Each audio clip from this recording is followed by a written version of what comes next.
La ville-province de Kinshasa, capitale de la République démocratique du Congo, étouffe sous les déchets. Certaines zones risquent de disparaître si jamais les autorités n'agissaient pas. Cette vaste mégapole qui compte actuellement environ 17 millions d'habitants, estimation de 2025, ce qui en fait la plus grande agglomération francophone du monde devant Paris, est confrontée à l'exode rural massif et à une forte natalité et aussi à l'urbanisation galopante. Chers amis de RFI Congo, merci et bienvenue dans ce grand dossier consacré à l'environnement congolais et ses conséquences. La ville de Kinshasa fait également face à d'énormes défis en matière d'assainissement, de logement, de transport et des services publics. Certaines municipalités risquent de disparaître, à l'instar de la commune de Matete, où nos reporters ont fait un constat très alarmant sur l'habitat de cette zone. La vérité est glaçante. Si rien n'est fait, certaines communes pourraient tout simplement disparaître, emportées par les flots d'ordures, les inondations récurrentes et l'indifférence générale.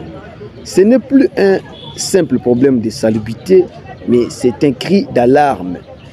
Matete, par exemple, tout comme dans bien d'autres communes, les caniveaux sont devenus des tombes ouvertes pour la ville. La situation s'empire quand l'incivisme de la population rencontre l'inaction des autorités. Dans plusieurs quartiers de Kinshasa, n'est-ce pas, les caniveaux récemment construits, censés canaliser les eaux de pluie et prévenir les inondations, sont devenus des dépotoirs à ciel ouvert de la population.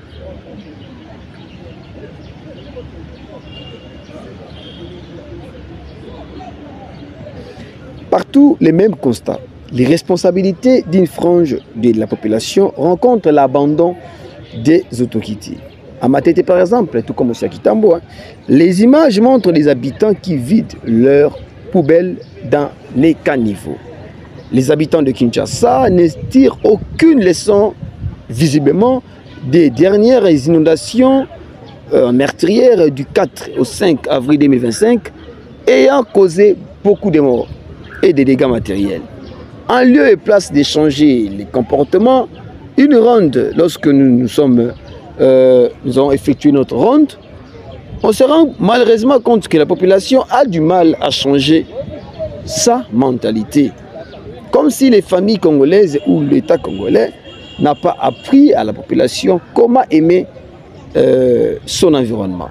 Beaucoup agissent par ignorance, mais aussi par négligence. Ils pensent que quelqu'un viendra nettoyer à sa place. Depuis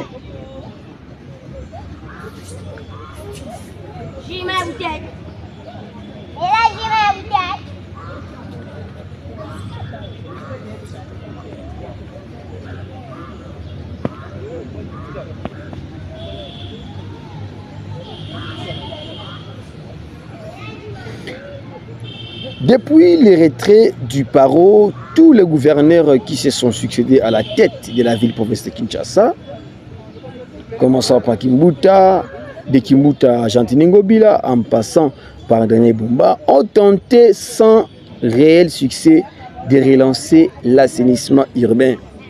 Les multiples initiatives lancées telles que Kinshasa Zéro Trou, Zéro Déchet, Kinbopeto, Opération Coup de Poing ou encore Kinshasa Ezobonga ont toutes été freinées ou sont encore freinées par une mauvaise gestion, l'absence de financement stable et un manque criant de leadership. Certains projets qui peinent à changer la donne. En septembre, par exemple, 2023, l'entreprise EAS a lancé des travaux de modernisation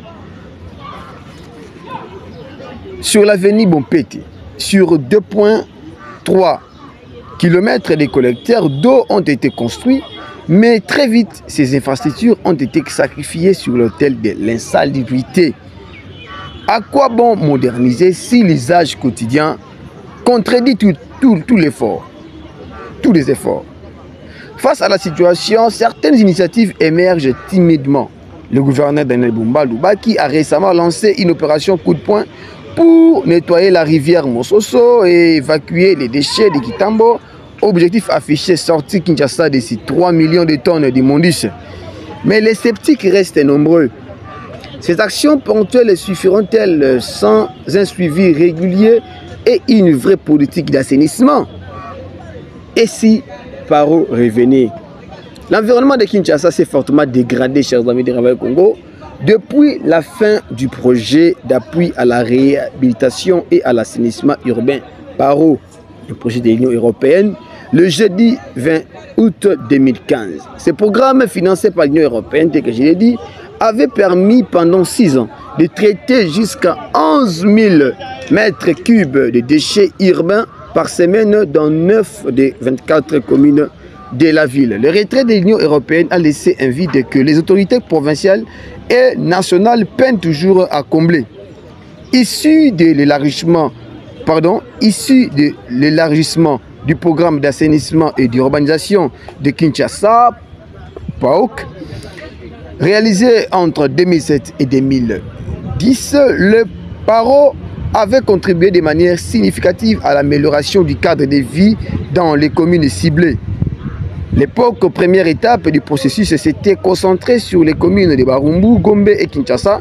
Il avait permis la création du centre d'affaissement technique de Mpassa ainsi que des stations de transfert pour les ordures ménagères. Fort de cette expérience, les Paro avaient étendu ses acquis à 6 autres communes, Lingwala, Kasavubu, Giringiri, Kalamu, Bandalungwa et Kitambo. Les résultats étaient visibles.